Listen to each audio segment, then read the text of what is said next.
जय जगन्नाथ जय बंधुओं, जगन्नाथ। मैं अरुण जैन अलीगंज से। मैं डॉक्टर योगेश जैन अलीगंज। आज हम आपके सामने उपस्थित हैं एक नई वीडियो के साथ। आशा करता हूं आपको मेरी भेजी हुई वीडियो पसंद आ रही होंगी। आपके चैनल के साथ रिस्पांस बताता है कि आप हमारी वीडियो को पसंद कर रहे हैं। आज हम उपस्थित एक नया विषय लेके। एक चैनल है दार्शनिक दृष्टि, जिसमें आचार्य प्रशांत शर्मा जी ने कुछ ऐसी बातें कही हैं जिससे मन काफ़ी उद्वेलित हुआ। मैंने जब से वीडियो देखी उस बाबत में सोच रहा था कि ऐसा कैसे कह देते लोग एक धर्म पीठ पर बैठ के। शास्त्री जी, पूछना चाहता हूँ, सनातन का मतलब क्या है? एक्चुअल में सनातन का अर्थ होता है जिसका कोई आदि हो ना हो और जिसका कोई अंत ना हो। दूसरा, इन्होंने जो आरोप लगाया है कि ये सनातन के अंग नहीं है, ये तो बिल्कुल सही है। हम सनातन समाज के अंग नहीं हैं, बुद्धिज्म भी नहीं है। इन्होंने जो सनातन के संबंध में टिप्पणियां की, और सबसे बड़ा कारण ये माना है कि सनातन इसलिए नहीं है क्योंकि ये भगवान को नहीं मानते। रही बात जैन मत की, जैन मत थोड़ा सा हमसे मिल के चलता है, उनसे थोड़ी हमारी मान्यता मिलती है आत्मा के विषय में।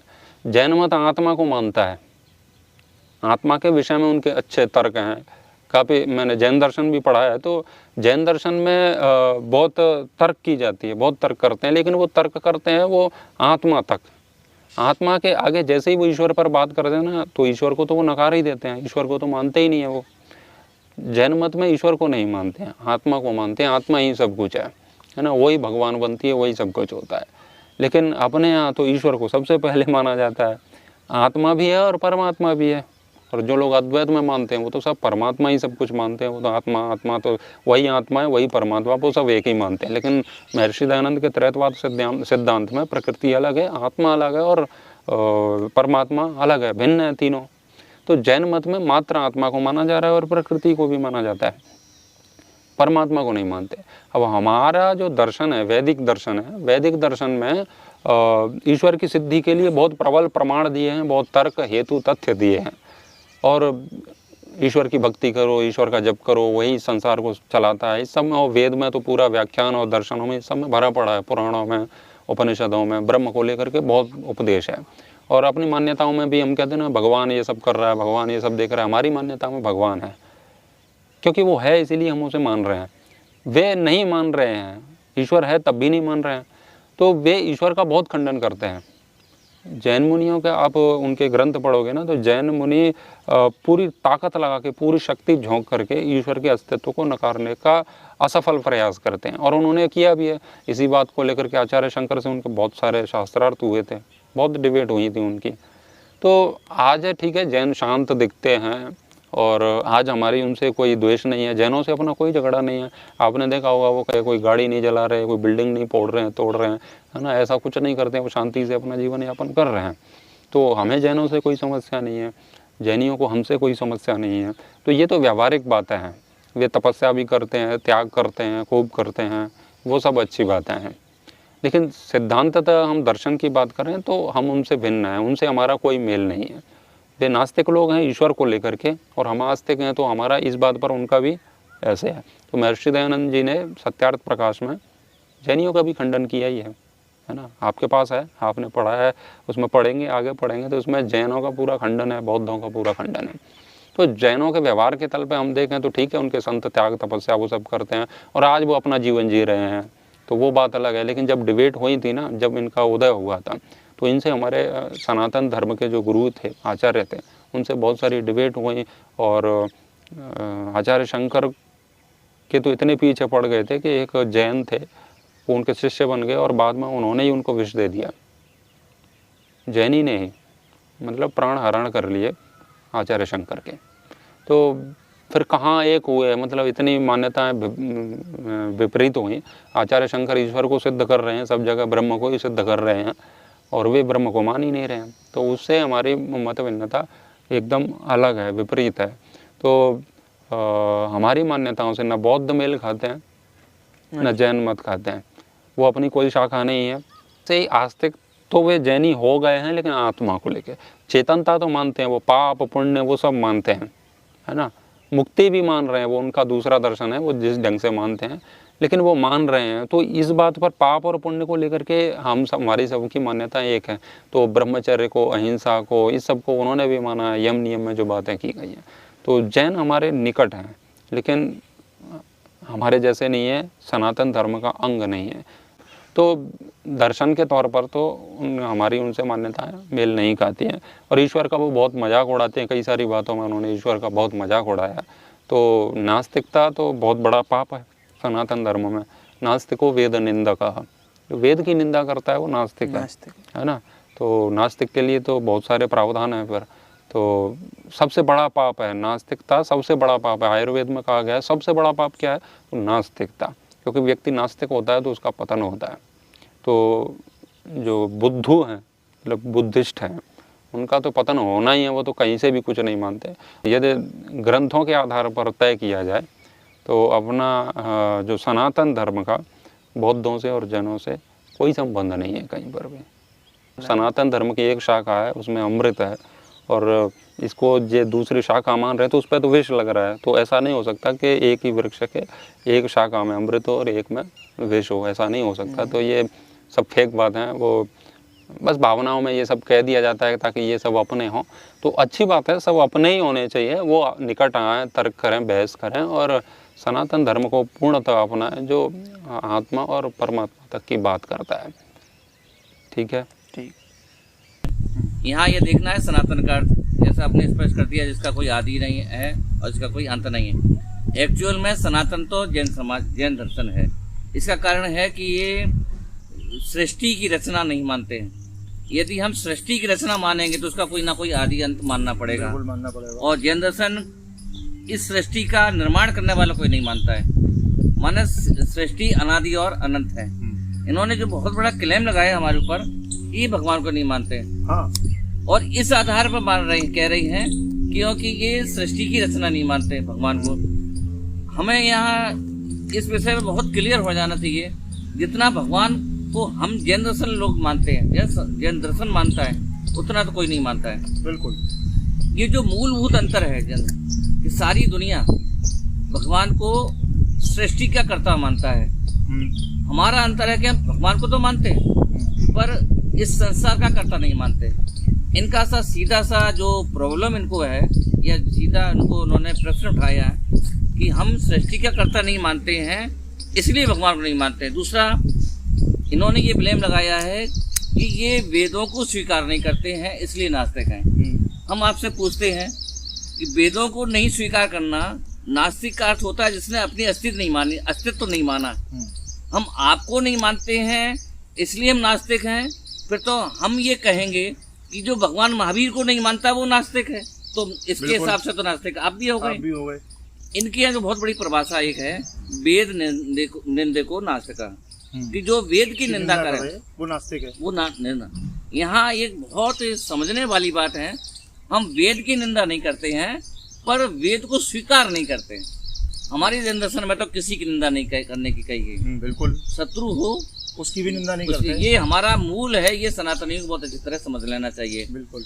इनको भ्रम ये हो रहा है कि हम वेद को स्वीकार नहीं करते हैं तो हम वेद के निंदक हैं। हम वेद के निंदक नहीं हैं, पर हम वेद को स्वीकार नहीं करते हैं इसलिए हमको नास्तिक बोला जाए, हमें इस पर आपत्ति है। सबसे एक बहुत मुद्दे एक बात है। और इनकी जो परिभाषा बनाई वेद निंदको नास्तिका, इस परिभाषा पे भी हमारी आपत्ति है। कल हम ये कहेंगे कि जैन निंदको नास्तिका, बिल्कुल, तब आप क्या कहेंगे? ये तो ऐसी ही बात हो गई कि इस अलीगंज में जैन कितने हैं और अजैन कितने हैं। जैन 20 घर हैं, बिल्कुल। अजैन कितने हैं? बहुत सारे। कितने हैं? असंख्य मान लो। असंख्य, मान लो 50,000 की आबादी है तो आपको 50,000 अजैन है। अब हम पूछने चले मोहल्ले में, मोहल्ले पूछें कि यहाँ अजैन कितने हैं।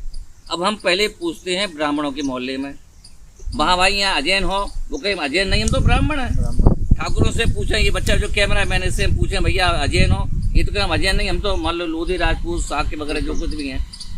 पूरा शहर घुमाए पर अजैन नाम का कोई व्यक्ति नहीं हो। आपने बोल दिया कि अजैन 50 घर है। अब आप झूठे और सच्चे?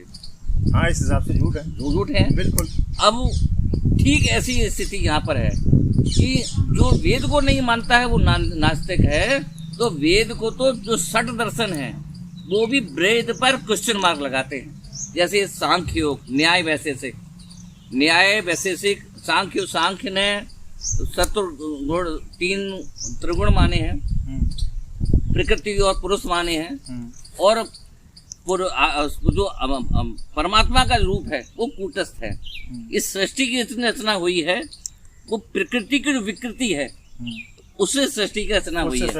और ये जो फॉलोअर हैं प्रशांत शर्मा जी, ये परमात्मा को इस रूप में मानते हैं क्योंकि वो सृष्टि की रचना में उपस्थित हुआ। सृष्टि की रचना तो प्रकृति पुरुष उससे हुई है, बिल्कुल। पर जो न्याय वैशेषिक है, जो जैसे वो द्रव्य गुण कर्म सामान विशेष समवाय और अभाव, ये 7 द्रव्य मानते हैं, वे लोग सांख्य दर्शन का खंडन करते हैं और षट दर्शन की बात कर रहे हैं। पूर्व मीमांसा और उत्तर मीमांसा, पूर्व मीमांसा ने वेद की पर विचार किया है, उत्तर मीमांसा ने जो वेद में जो आध्यात्मिक सूत्र हैं जैसे नासदी सूक्त में आत्मा परमात्मा की चर्चा की गई है।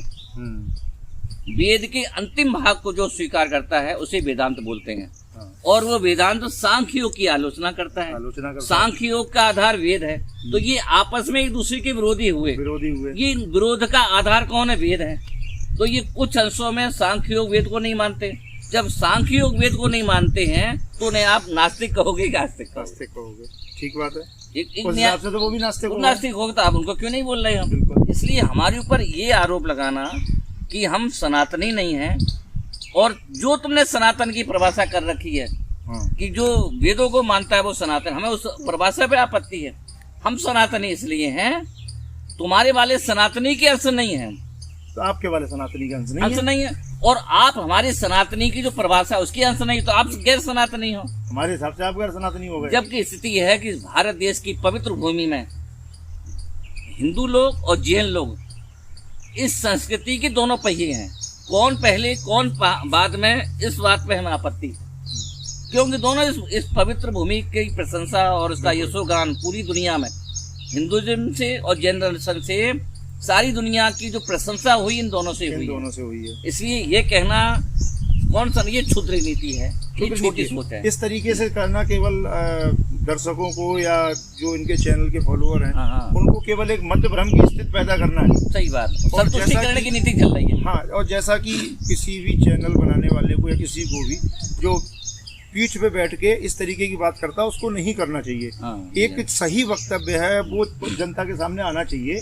शास्त्र जो कहते हैं, हर व्यक्ति के पहुंच में शास्त्र नहीं होते या स्वाध्याय नहीं होता, तो अब वो आपके माध्यम से सीखना चाहता है, तो उसको उस तरीके का ज्ञान दें जो वाजिब ज्ञान है। आपस में वैमनस्य ना। एक बात उन्होंने और कही है कि आदिगुरु शंकराचार्य को जैन लोगों ने विष दिया था।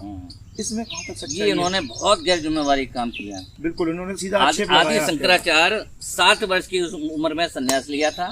37 वर्ष की उम्र में संजीवनी समाधि ली थी उन्होंने, और वो संजीवनी समाधि केदारनाथ या बद्रीनाथ, ऐसा हमें कुछ ध्यान आ रहा है कि गुफा में गए थे। पहली अंतिम बार उनको देखा गया है, उसके बाद उनको नहीं देखा गया है। और उन्होंने संजीवनी समाधि ली है, ये उनके ही शास्त्र बोलते हैं। गूगल को आप सर्च कर सकते हैं।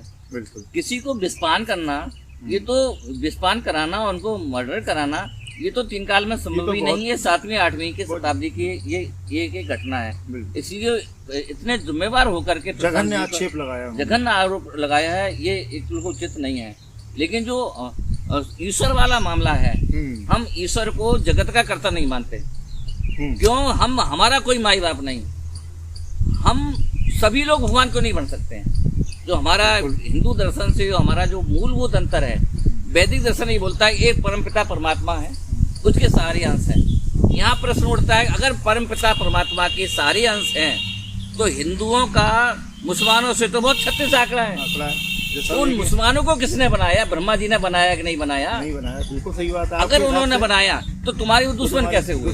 और उनका जो पुराने शरीफ की रचना हुई है, यदि सारी सृष्टि परमपिता परमेश्वर ब्रह्मा जी ने बनाई है, अगर हम ऐसा मानते हैं, तो कुरान शरीफ को भी परमपिता परमेश्वर ने बनाया, तो हमारे प्रतिद्वंदी कैसे है? जैन दर्शन ये बोलता है सृष्टि की रचना किसी ने नहीं की, मेरा कोई बाप नहीं। हम भाई हमने तुम्हें बनाया, हम पूछते हैं मुर्गी पहले कि अंडा पहले? इस सवाल का ये तो जवाब ही नहीं आता। उत्तर नहीं आया। अगर परमपिता परमेश्वर ने सृष्टि की रचना करी तो कहाँ पे बैठ के करी? जिस जगह पे बैठ कर करी है उस जगह की रचना किसने करी? बिल्कुल। और बनाने की रचना करी, क्यों बनाया? उद्देश्य क्या था? उद्देश्य क्या था? तीसरा प्रश्न ये है कि इतने गरीब लोग हैं, इन गरीबों के लिए बनाया। ये पेन है, आप कहोगे लोकल है, क्यों है? इसकी क्वालिटी अच्छी नहीं। ये पेन बहुत अच्छा है, मोबाइल बहुत अच्छा है, इसकी क्वालिटी अच्छी है। इसके मतलब वस्तु को देख करके निर्माता की वैल्यू आकी जाती है। कंपनी कैसी है ये वस्तु को देखकर किया जाता है। बिल्कुल। जगत में दुखी कितने हैं, सुखी कितने हैं? जब सबको परमात्मा ने बनाया तो निर्माता का ही दोष हुआ। निर्माता, अगर जगत में सुखी कितने बाढ़ें आ रही, कितने करी? परमात्मा ने। और अगर परमात्मा ने करी तो ऐसा क्यों उसने किया? और दुखी लोगों की संख्या बहुत ज्यादा है, सुखी लोगों की संख्या तो क्यों कर सकते हैं? अगर भगवान ने ही सृष्टि की रचना करी तो दुखी लोगों को क्यों करी? ये इतने सारे प्रश्न उठते हैं। फिर हमारा कर्म का कोई मतलब नहीं ना। नहीं। जब वही कर रहा है तो हम क्यों करेंगे? हमने आपको 2 थप्पड़ मारे, किसने मारा? परमपिता परमेश्वर ने मरवाया। हमने नहीं मारा। अरे झगड़ा हो जाएगा। तो करें आप फल दे, अन्य तो स्वयं के निष्फल होते। इसलिए जैन दर्शन ये मानता है सृष्टि की रचना किसी ने नहीं की, ये अनादि अनंत है। और हमारी हिंदू समाज का जो सनातन शब्द है उसका अर्थ वो लोग कहते हैं जो इसका ना आदि हो ना अंत हो। हमारी आत्मा जैन दर्शन के अनुसार आत्मा को किसी ने नहीं बनाया, परमात्मा को किसी ने नहीं बनाया। माने यहाँ पर सभी को परमात्मा बनने का अधिकार है। वो व्यवस्था अच्छी हो कि आप हमेशा राजा बने रहें, कि वो व्यवस्था अच्छी हो कि हमें भी राजा बनने का अधिकार हो? कौन सी व्यवस्था अच्छी? हमको राजा बनने का, सभी को उन्नति करने का अवसर मिले, वो अवसर है। लेकिन अगर सनातन धर्म के अनुसार ईश्वर सब कुछ है, वही करता है, हम पूछते हैं हम ईश्वर क्यों नहीं बन सकते? ये सारे प्रश्न उठते हैं। इनके प्रश्न के पीछे सबसे बड़ी समस्या ये रही कि ये लोग कह रहे हैं कि उन ब्रह्मा जी को नहीं मानते हैं, इसलिए हम नास्तिक हैं। ये परिभाषा तो जनता की रीति से तो नहीं हो सकती है, इस परिभाषा में स्वीकार नहीं है। हम आस्तिक हैं पर हम भगवान को इस संसार का कर्ता नहीं मानते। मतलब हम ये कहते हैं कि हम भी भगवान बन सकते हैं और हम लोग भगवान की पूजा भक्ति करते हैं। रामचंद्र जी हमारे आराध्य देव हैं, श्री कृष्ण जी हमारे भविष्य के तीर्थंकर होने वाले हैं। कहीं कोई और ऐसा प्रशांत शर्मा जी बोल भी रहे हैं कि ये लोग भी भगवान को मानते हैं पर सृष्टि का कर्ता नहीं मानते। ये तो मौलिक मेरा अधिकार है, इस बात पे आलोचना करना उनका दार्शनिक दृष्टिकोण नहीं होता है। इसलिए प्रशांत शर्मा जी से हम निवेदन करेंगे कि वो अगर चैनल का नाम दार्शनिक दृष्टिकोण बनाया है तो हर दर्शन की नॉलेज पूरी होनी चाहिए, उन्हें नॉलेज होना चाहिए। जैसे हम लोगों ने सांख्य कार्य का ईश्वर कृष्ण की पढ़ा, हमने उस पर बहुत अच्छी टीका है सांख्य तत्व कौमुदी, वो हम लोगों ने पढ़ी। वाचस्पति मिश्र की सांकर भाषा का हमने वेदांत सागर वगैरह पढ़ा है, वो सब पढ़ करके हम आपसे बात कर रहे हैं। इसी तरह से आपको भी पढ़ना चाहिए। हो सकता हो उन्होंने पढ़ने में प्रमाद किया हो, लेकिन विद्वान है, ये बात तो तय है। ये बात तो तय है। तो कोई भी किसी भी चीज़ पे उंगली उठाने से या किसी के बारे में कुछ कट वचन बोलने से पहले शास्त्रों को अच्छे से अध्ययन करना चाहिए। कोई भी धर्म बुरा नहीं है, कोई भी मान्यता बुरी नहीं है, सबकी अपनी मान्यता है। तो आज के समुद्र मंथन में हमें मिलता है कि जैन दर्शन जो है, सनातन धर्म भी है, वो अनादि निधन है, इसका कोई अंत नहीं है, इसका कोई आरंभ नहीं है। और जैन दर्शन और सनातन में कहीं भी आपस में वैमनस्यता भी नहीं है। इस भारत भूमि की संस्कृति के विकास में दोनों का समान योगदान है, समान योगदान। और इस धरातल को जितना गौरव वैदिक दर्शन ने दिया है उतना ही गौरव जैन दर्शन, क्योंकि दोनों की भगवान तो एक हैं। रामचंद्र जी को जितना हम मानते हैं उतना ही वो मानते हैं, इसलिए वैमनस्य की कोई बात नहीं है। पर उन्होंने भ्रम से शायद अपनी अज्ञानता से इस तरह की बात की है जो शायद उन पर विचार उनको करना चाहिए। तो हम चैनल के माध्यम से आचार्य प्रशांत शर्मा जी से बताना चाहेंगे कि कोई भी वीडियो पोस्ट करने से पहले उसका अच्छे से अध्ययन कर लें ताकि किसी प्रकार की वैमनस्यता ना फैले। फिर भी हमारी बात से उनको कोई ठेस पहुंचे उसके लिए हमारी क्षमा संस्कृति है, उसके लिए उसके अनुसार हम आपसे क्षमा चाहते हैं। पूर्ण ज्ञानी तो कोई भी नहीं है। और दर्शकों से निवेदन है कि वह हमारे चैनल को शेयर करें, सब्सक्राइब करें, लाइक करें।